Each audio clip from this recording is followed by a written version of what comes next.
Hi, my name is Christine. I read a really powerful story that I thought I'd share with you. A mother went to hospital to have her third child. She had two children already, two girls, and she went to hospital to have her third child. It was a scheduled cesarean section. And so she had the baby, and just as she was recovering 3 days after, they diagnosed her with a very aggressive bacteria, a flesh-eating bacteria. And in order to save her life, they needed to amputate her two arms and her legs. So she went to hospital to have a baby, and she came home without her arms and without her legs. Now, when they made the diagnosis, the doctors were getting the psychologists ready, the psychiatrists. They were very sure she was going into the YME depression. But she didn't. As soon as she was given the news, she said, "Get on with it. I need to go home to my children." And so she got the amputation. Her arms were cut off and her legs were cut off just above the knee. And she was very positive the whole time. She went through the rehabilitation, the physiotherapy she was learning. She got her prosthetics fitted. And when she was interviewed, she said, "I have to be brave for my children. I have to show my daughters that I'm a fighter." And I thought to myself, whoa. Here I thought I had lost. Here we think we've gone through a tough year. We're trying to start a new year. We're trying to pick up our lives. What an example of how to begin again. And I thought to myself, what are the lessons from this story? I pulled at least 5 lessons that I want to share with you. And the first one is this: lose the whole idea of it wasn't supposed to happen. Whatever it is that has happened to you, whether you've lost your job, you've lost your business, you've got a diagnosis, you've lost a member of the family, whatever terrible loss you've suffered during the last year or even in your life, lose the idea that it wasn't supposed to happen. Whenever we burn energy trying to swim against the current, trying to push against what is, we are moving energy from what we could be creating. So, first lesson is accept what has happened.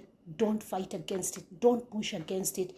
Don't think it wasn't supposed to happen. It has happened. So accept what is and then move on. Move on from there. The second lesson is this: take inventory of what's working. Take inventory of what's working. I remember talking to a lady who had lost a bakery during last year, and she said she had had hundreds of clients, and right now she had a very small handful of customers coming in. Those are the customers that are going to rebuild her business. Sometimes we are so focused on what we've lost that we don't realize we still have something. I know the story of a boutique that was opened at one point, and on the first day when they had opened, it was a high-end boutique, very, very pricey clothes were sold there. And on the first day, only one person showed up. But this person was a society lady. She was what would have been known in today's language as an influencer. So she wound up telling a lot of people, and eventually the store did very well. But on the first day, they had just one client. I know a school, actually, a big school in Nairobi. The first 1 year of its operations, they had just 10 students. The whole year, they had just 10 students. They could fit them all in one little one. Now, it's a huge school. If I named the school, you would be very surprised. For a whole year, they had just 10 students. So don't minimize what you have and mourn what has been lost. What has been lost, but focus on getting the blessing out of what you have. It might be so much smaller than what you're used to, but don't worry about it. Your blessing will come from the little that you have left. So take inventory of what's working. Number 3, see this as a lesson and not a punishment. Most of what has happened to us, even sometimes things happen to us that are really our own fault. Sometimes our business will go down. Sometimes we lose our job because of something we did, something we did not know how to do better. Just think to yourself, if I knew better, I'd have done better. So you did the best you could with the information you had. You got yourself into the situation you got yourself into.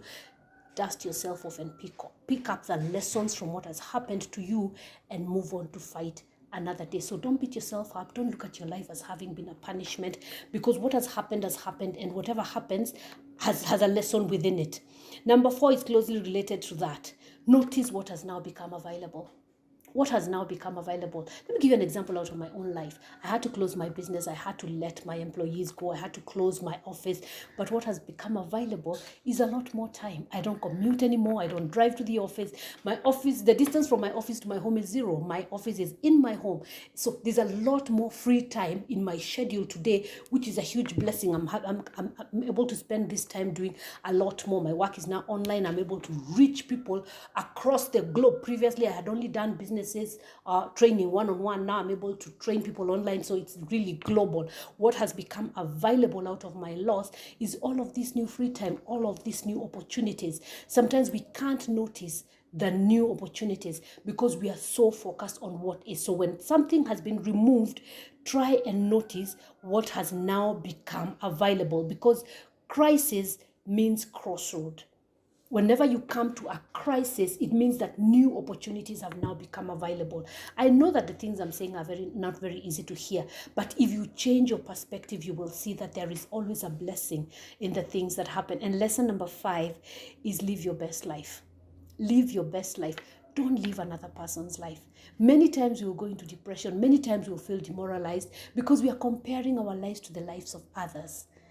Remember, there's no one who is walking your path. Your life has not been lived before. So there is no wrong way to live your life. If you're not comparing your life with other people, if you're not seeking to be approved of, I'm sure you've heard me say this before, lose the need for approval. Lose the need for approval. I like the way one speaker puts it.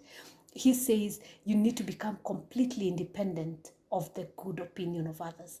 If you're not looking for people's good opinion, there's a lot to appreciate in your own life.